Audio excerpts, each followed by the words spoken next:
Hi students, today I will discuss you about early states lesson number 6 history. Between 600 BCE and 400 BCE, great changes were observed in the social, economical and political life of the people in the Indian subcontinent. Several large kingdoms came up. Now we will see about the emergence of the Janapadas and Mahajanapadas.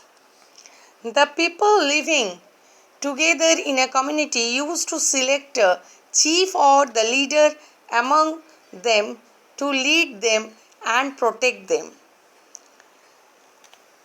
Now we will see about Janapadas. The term Janapadas means the area where the Jana or the community sets its foot and settle down. For example, Purana Kila, Hastinapur have indicated that these sites must have been part of Janapadas.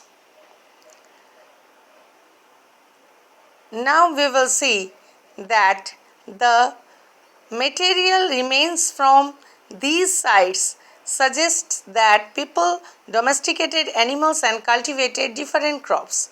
The remains of painted grey have been excavated from these sites. The rulers of these Janapadas undertook conquest and performed rituals like the Ashwamedha Yajna for the expansion of their kingdom. Hence, the kings gained importance and their post became hereditary. Gradually, the kings was given a divine status.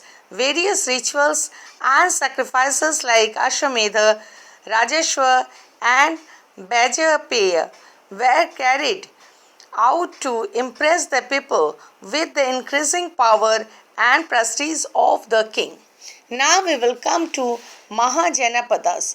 By about the 6th centuries BCE, many Janapadas became large and powerful enough to be categorized as Mahajanapadas. Buddhist and Jain literature of the period talk about the existence of 16 Mahajanapadas. They are Kasi, Kosala, Angala, Magadha, Vijay, Virji, Mala, Chedi or Chetty, Vamsa, Vasta, Kuru, Panchala, Macha or Matsya, Sureshna, Aksha, Ashmaka, Avanti, Gandhara and Kamboja. Now we will see about the types of government. The Mahajanapadas were either republic called Gana or Sangha or monarchy. Now we will see the difference between the republic and monarchy. Republic function under the leadership of oligarchic assemblies and not of an individual as was the case with the monarchies. In a monarchy, the king was the sole recipient of revenue from the peasant, but in a republic, the revenue was claimed by every tribal oligarch known as Raja. Now, administration of Mahajanapadas. The kings began collecting taxes in order to maintain the army to carry on the administration to build forts. Taxes collected taxes were collected both in cash and in kind. From the farmers, the tax collected was 1/6 of the produce.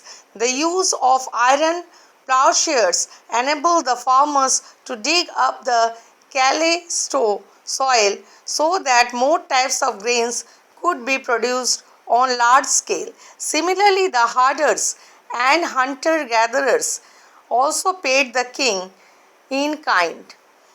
The period also saw the growth in trade and commerce resulting in growth of towns. The rulers of the Mahajanapadas maintained a big standing army to protect the large territory.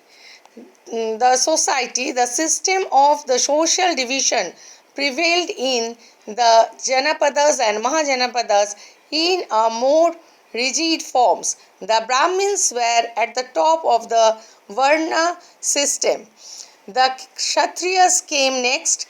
They protect people and fought wars. The Vaishyas were the third Varna system. Last in the Varna system were the Shudras. This period saw the development of a complex caste system which came to be based on birth. However, the time and again people have reached strongly against the rigidity of the society. Okay, thank you.